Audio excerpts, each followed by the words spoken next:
how about Kevin Durant right now? Like, he is beyond a generational talent. Yeah. And look, every time it isn't going well, you leave, you run away. So I think that there's some intangibles with that other generation, the prior generation led by Michael Jordan, where it's like, hell no, we're going to win and we're going to lose together and we're going to fight, we're going to claw, and I'm going to uplift you. Did you watch The Last Dance? I'm sure you did. Yeah, of course. Mm-hmm. I mean, incredible. Like, I got emotional watching some of it because I got to see some of it in person, and because no one will ever understand, and I can't either because I wasn't in those locker rooms with him. But there's no one in the league right now that's really doing that. I do think Stephen Curry is able to do that in very different ways than Michael Jordan. He is glue. He's that guy. He just does it quietly.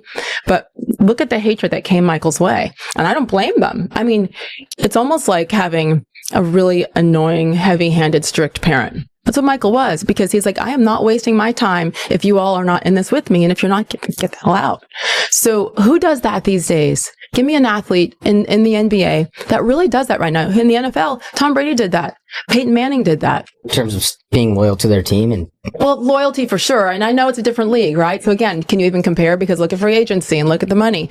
But I love that those guys, the bad boy Detroit Pistons, hated the Bulls. I love that, like, it wasn't just on the court and then they're going to go hang out on a banana boat with Dwayne Wade afterwards and hang out and vacation together. No, there's like real hatred.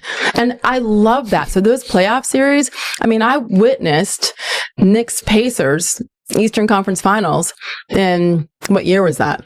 95, 96, whatever year it was, when Reggie, yeah, of course, in 8 seconds, like I was in Indianapolis at that time, like witnessing that whole thing, and the hatred and Spike Lee, like I would do anything to go back to those times. And I mean, I know I sound like that old man, get off my lawn, 100%, but like it's just different. Is there more egos now, you think? Well, the fact that everybody's like this with their phones and everything is... Maybe social media like created a lot more egos with like players and stuff, right? 100%. It did. I mean, not that there weren't massive egos then, but it just wasn't on display for the whole world to see. And all that mattered was basketball. Now, were there other things going on behind the scenes? Yeah, but we didn't know about it. And then they weren't able to make money based on this post or that post, and, marketing. Everything was different. It's no one's fault.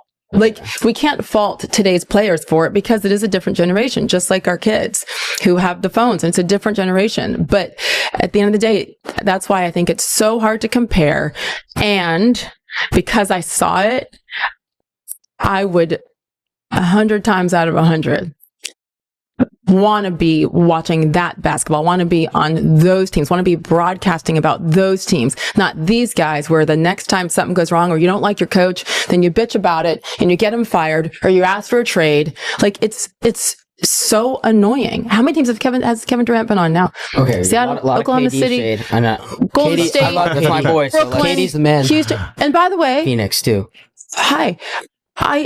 Where is he now? Houston? Houston. But guess what? This is why it's a problem, because he's, how old is he? 37, 38? Yeah. And he's making $40 million a year. So. Exactly. That's why I'm saying that part's not their fault. But what's here does matter. You don't think Stephen Curry could have gone somewhere else and gotten more marketing, a slightly bigger market? Are you kidding me?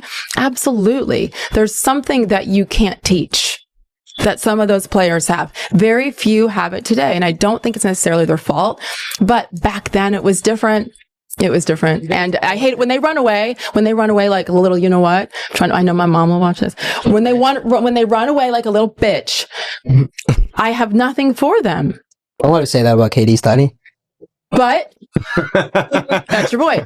But I get it. The money part. What I don't get is the loyalty. Here's one thing and then I'll shut up. But is it always up to the player? Like, couldn't it be like some part of the team that tries to kick them out or like starts treating them like shit where they're like... Players run the teams. Players totally run the teams. I think we all know that.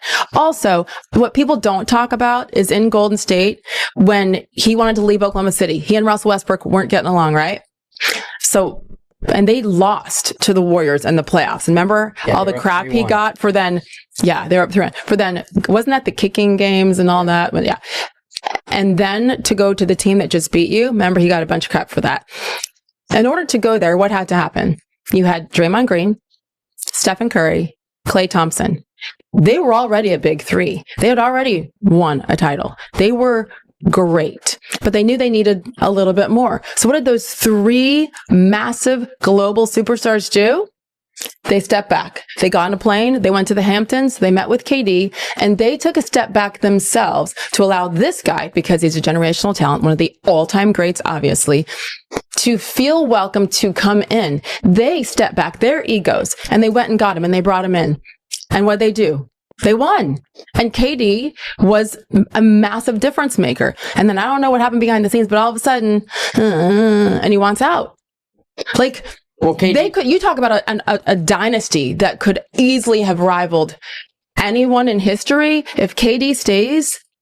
Yeah, I think. And he left, and the way he handled it was crappy. I think two things is that KD also played a big role by he kind of put his ego aside because he knew that was Stephen Curry's team. He knew he needed a ring. Yeah. And that's how he was going to get one, is to go to the team that beat him. He had all the fans, everyone literally coming at him for years, to the point where he was like, wow, maybe I got to go out there and prove I can win a championship without these guys. He did not have fans coming after him until he left Oklahoma City to join the team that just beat him. Yeah, that's what I'm saying. But I Didn't think him and Westbrook have personal beef though?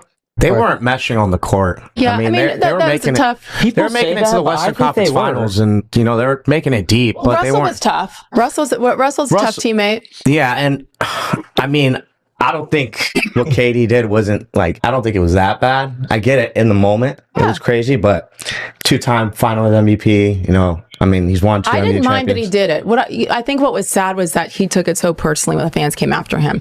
So that's another reason why I love him. Like, I can criticize somebody, but still really love and respect them. And that's how I feel about him, because I think he's actually super sensitive, and his relationship with his mother, he's a good guy and he's sensitive. And when these fans across the whole sport came after him, that hurt him. And then he got mad. So he went to Golden State, hurt and mad. And it worked out because he was KD and he did it and he led the way and he got hurt too. So I try to understand the human element of this, not just the critical, okay, what'd you do and you're soft. No, there's definitely more to it. But that is what comes when you're making $40 million a year. And then when you jump around